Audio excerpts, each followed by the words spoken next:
Okay, good day to all. Yun. So, this is Jam again for another vlog. So,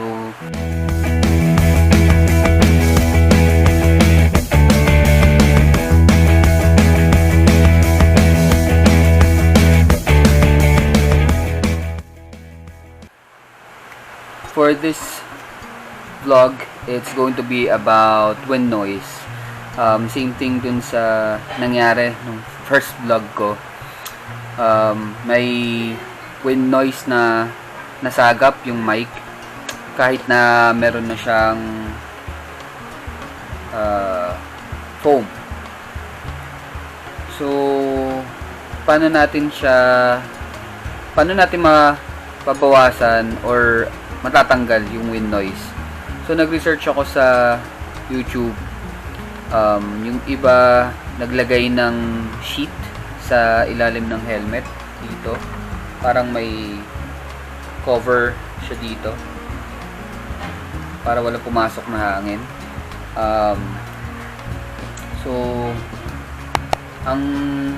Pero may nakita ako sa YouTube na video, and it's a video from Yet Not Dead. Hindi ko lang alam kung makikita nito. So yan. Mukhang plausible naman yung ano niya, yung ginawa niya. So, ang ginamit niya sa video ay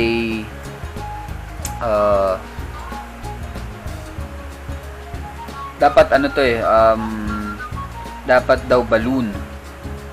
Pero sa kanya, ginamit niya is surgical gloves.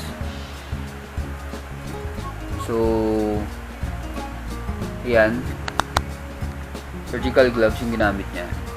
Well, for us, so since wala naman akong surgical gloves,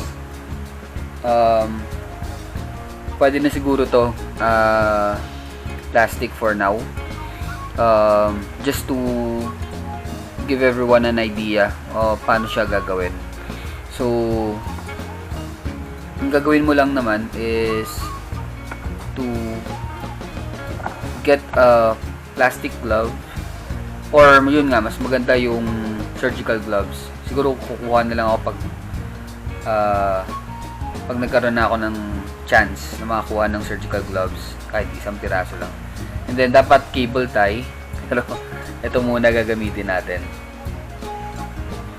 So just to give you guys a visualization kung at paano yung gagawin.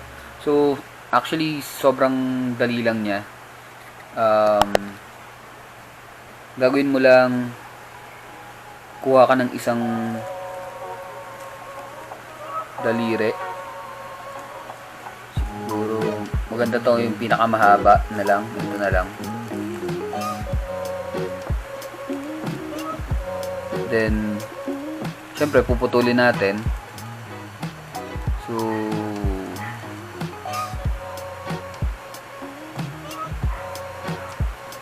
yan,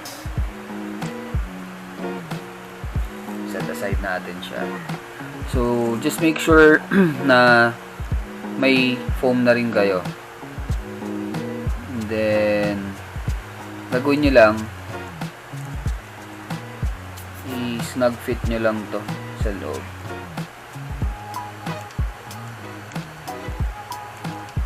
So mas fit siguro to kung ginamit natin yung surgical glove. So yan.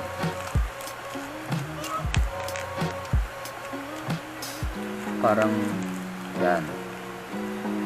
So after nyan, kuha ka ng cable tie, then lock mo lang dito. Pero since wala nga tayong cable tie, ito na lang gagamitin ko for now. So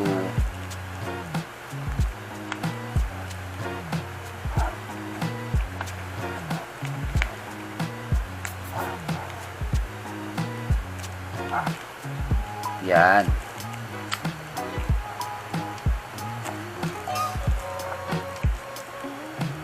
Then, balik ko yung clip.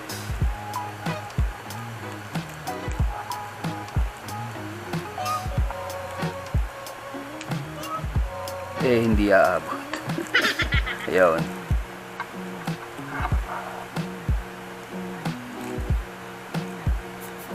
Oops.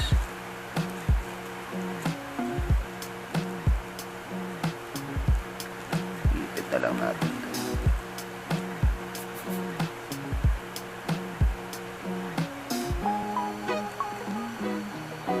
Anyway. So, yun lang. Ganun lang kasimple. Try nyo, baka gumana. Actually, tinry ko siya sa electric fan lang kanina.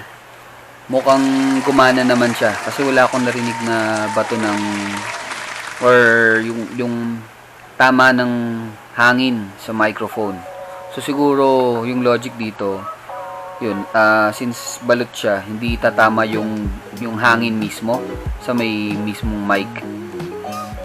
So, ang makukuha lang niya siguro is yung sound waves. Siguro. Ayun. So, kung gusto nyo i-try, please go ahead. I'll also leave the link on the description below kung saan ko nakuha yung idea. And dun sa pinanood ko, marami naman na nag-comment na maganda yung naging result nung mic test nila after nilang ginawa to. So for you guys na low sa budget, wala pang budget pang bili ng magandang mic, pwede nyo tong try. So balutan lang ng plastic, then lagyan nyo lang ng lock para sure na walang hangin na papasok dito. And yun lang. Siguro that's all for now.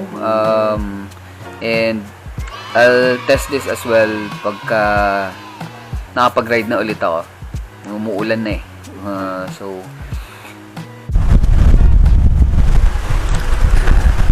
hello. Hello. Hello. Hello.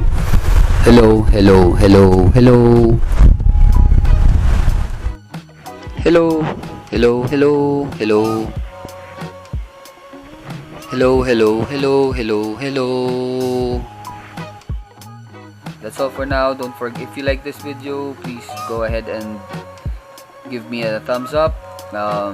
If you haven't subscribed yet, please do subscribe and hit the bell notification button. And also, share nyo na rin kung para matutunan din ng ibang motovloggers or riders kung paano makakatipid sa mic and kung paano matatanggal yung wind noise or mababawasan yung wind noise. So that's all for now. Have a good day. Bye. See you on the next vlog.